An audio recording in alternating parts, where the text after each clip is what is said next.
What they do? Dream Team. It's your boy Neal back with another reaction video, guys. Here we are with NBA legends explain why they hate today's NBA. Before we dive in, make sure you subscribe to the channel, ring the notification bell, get a video a thumbs up so it gets suggested.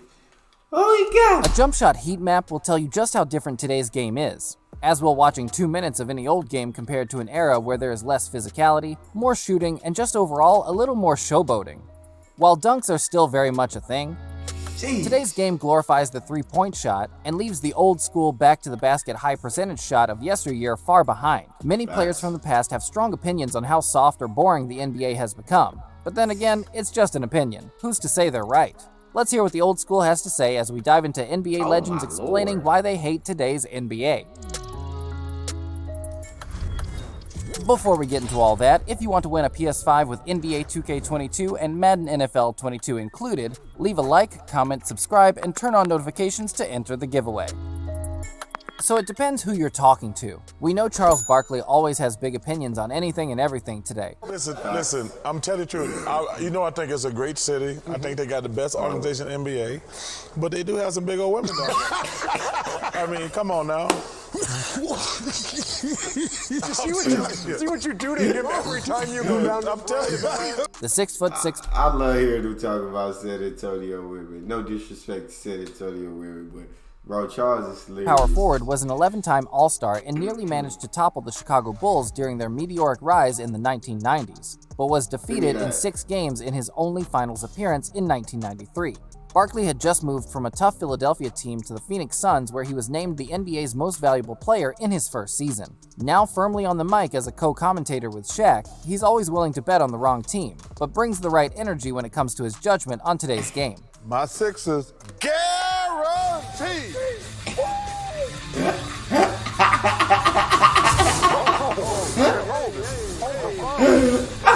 Warm in here. Aboard. Recently, he spoke on how the NBA has progressed into a shooting league since the Golden State Warriors' influence over the last 5 years. Charles says he thinks the template taken from the Warriors' success is the wrong way to go because no team has the shooters they had during that period. He called on a quite incredible statistic with the fact that there's 7 teams shooting more threes than the Golden State Warriors in the last 2 years. The notion that 6 other teams would shoot more threes than the 3 greatest shooters that ever lived, that's stupid. He mentioned that Golden State, they changed the game. That Golden State team changed the game. Oh my.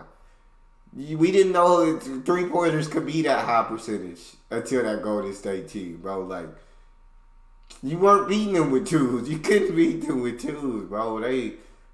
The absolute lethalness from the three-point line was insane. That big players take their size out of the game. It helps the defenders watching them shoot much lower percentage shots from the perimeter. His point is valid, especially when there aren't many great big players who can shoot in the NBA. Let's be real.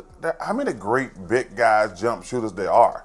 Now, you have to, Kevin Durant and Dirk Nowitzki, those guys are an anomaly, but I'm talking about big guys. But I don't understand why you would take your physical advantage away. Barkley was an undersized power forward who could rebound the ball ruthlessly. He played on his strengths and was in an era where most basketball players did the same. Hence why he's always going to have a different point of view when it comes to the changes in today's NBA. Now we come to another power forward and a center, but in a different era and with more size. Kevin Garnett was an MVP for the Timberwolves in the mid-2000s and an NBA champion in 2008 with the Boston Celtics.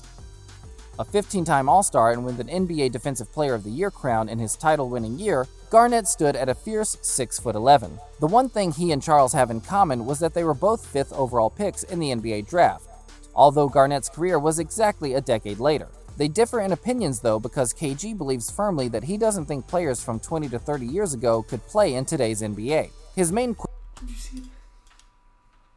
quibble was with the defense, stating, 20 years ago guys used to use their hands to control players. Now you can't use your hands. Defensive players have to take angles away and stuff like that. That makes defense damn near impossible. Now despite him— I do agree with that. With a lot of the stuff, like a lot of great defenders back then, I don't know if they would be as great. You can't hand check and do all that anymore. And the way the offense players learn how to draw fouls and play within the rules and the swipe throughs and all that crap. Like KG said, defense is dang near impossible now. It's not that players ain't trying. It's just that the offensive player, I feel like, has so much more leeway than the defensive players. It's so, and then when you got guys that are as ridiculously skilled as a lot of these guys are, it's dang near impossible to stop these guys. I completely agree with that. Him giving credit to the players of today, I don't think KG would necessarily enjoy playing in it himself. Sure, it's great for the neutral to watch, but as a player, our bet is he misses the old rough and tumble of the game that existed when he was coming up. Shaq doesn't seem to be too thrilled with today's game either. Yeah, the Shaq 7'1" legend was a Finals MVP 3 times and an NBA I think Shaq and Chuck want them big guys to get in the paint. They don't like that. champion with 2 different teams taking 3 titles with the Lakers and 1 with the Miami Heat. So Shaq really did make the difference for his side, playing a very different game compared to today where centers are simply not considered as valuable. Shaq has an air of condescension when speaking of the development of the shooting era of today. You got guys shooting threes. It's cute. It's not something I would do. And somebody asked me the other day, oh, Shaq couldn't play today. But you're not paying attention. I am playing today. My name is Greek Freak. I was the first big guy to take it coast to coast. Oh, you don't remember? Check this play out. Give me that. I play just like Greek Freak. Take it off the glass, high percentage shots. After the superb Michael Jordan that, documentary, Shaq. The Last Dance, Shaq stated that Jordan would average 45 points with ease. He's quoted as saying that he grew up watching 40. I'm going to give him 40.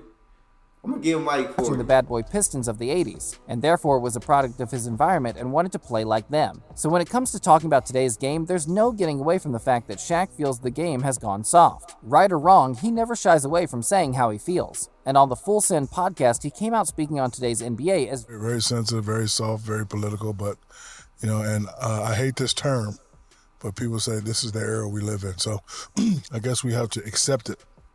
One thing I will not accept is okay play being looked at as great play. I ain't letting that shit slide ever.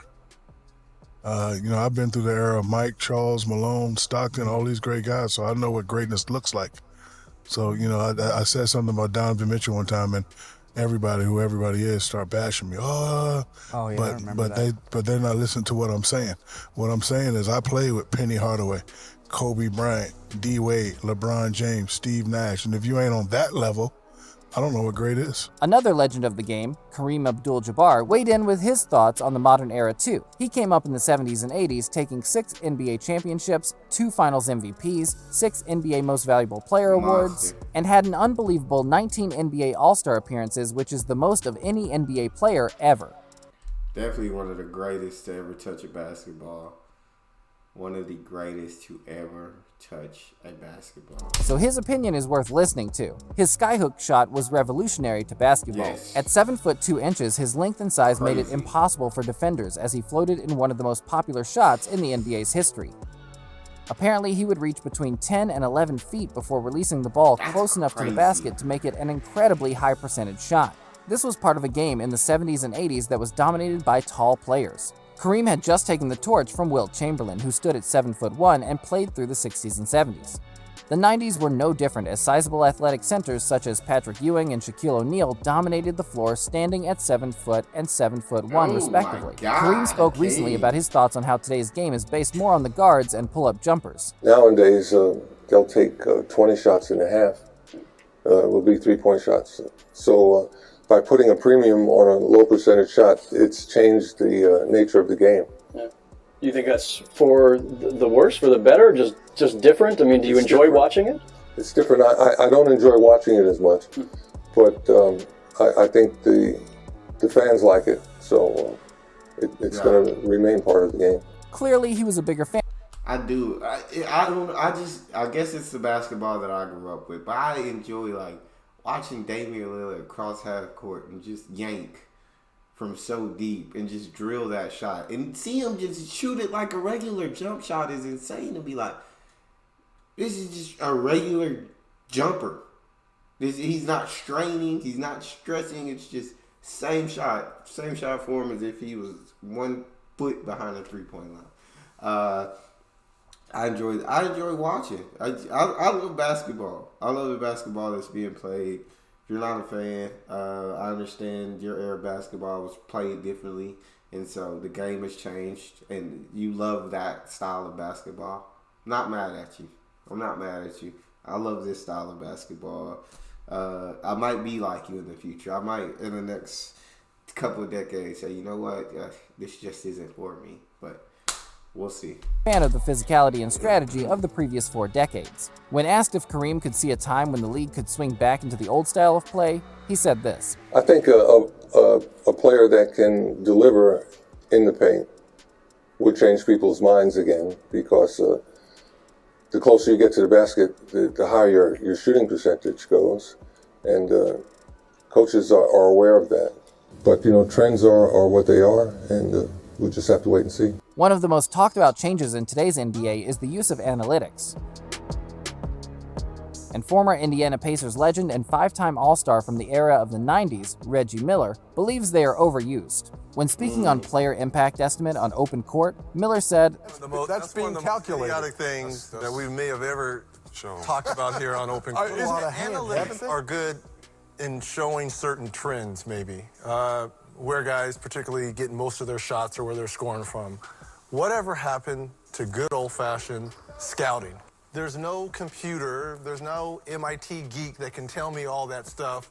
At looking at Shaq, how many touches? I don't need to see all that. I want a guy that I can trust on the ground at a game. I don't need a formula to know that. And this was coming from a guy who statistically was excellent. A career field goal percentage as a shooting guard that sat at 47%. Reggie is no joke. 47?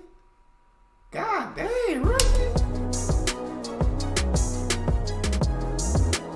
He has served as a coach and analyst for the last 20 years and has always come across as a clear and fair commentator. His comments on analytics might be unpopular with most franchises who use them in order to evaluate their coaching, scouting, and indeed selection. But Reggie has a point. At what point do you recognize somebody's talent or potential just by looking at the player? You can't analyze a player's mentality in the clutch moments if you have yet to see them in that position. It's all about gut instinct watching them practice. In the very same conversation, 2-time NBA champion and 1990 Finals MVP, Isaiah Thomas, spoke on the danger of the NBA and how the video game is driving the strategy of the NBA. Because the video game is the dunk shot, the free throw, and the three-point line. In all game and all offenses right now, they mirror the video games. The mid-range game does not matter anymore.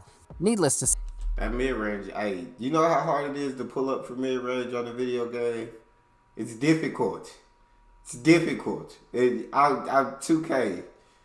I'm running the pick and roll all day, and I'm taking a jumper, or I'm hitting the roll man for the layup inside, or he's kicking it back out to the three-point line. But to try to go up, like some of these mid-range, the great mid-range players in the NBA, like a Kevin Durant, like a Devin Booker, like mid-range killers, it's hard to pull up like that on a video game. So I love 2K, but it's difficult. Say, Shaquille O'Neal and Charles Barkley were both in the same room, echoing both Thomas and Miller's concerns. It's clear that they're waiting for the moment a dominant physical presence takes the league back. And as Shaq said, they might have already begun to do that with this year's NBA Finals MVP, Giannis Antetokounmpo, a man ready to rewrite the history books and bring back the lane game Shaq and company dream of. What do you think of today's NBA compared to that of the past? His lane game just got beat by a team that had no business beating him. So I don't know, man. I don't know. Is it less exciting? And if so, which era was your favorite to watch? I think you have to have a jumper these days. You see somebody like Ben Simmons is not accepted because he can't shoot the ball. He doesn't even try to shoot the ball. And I feel like that's easier to defend because you're just going to leave him on the island. Who cares about him? Stay out there as much as you want. I'm not going out there to guard it. I feel like you have to be a threat. If you're on the floor, you have to be a threat. And if, you know what I'm saying? If you got too many guys who can't really shoot and you try to dominate the paint, then the defense is just going to stick in the paint. Like, we're just going to stay around you in the paint. And now the paint's clogged up, so somebody's got to be able to hit some shots to spread out the floor. You need a jumper today. Simple. That's all we got. You guys got a favorite video suggestion, you can subscribe to Patreon or drop it in the comment section. It's your boy D Neal. Out.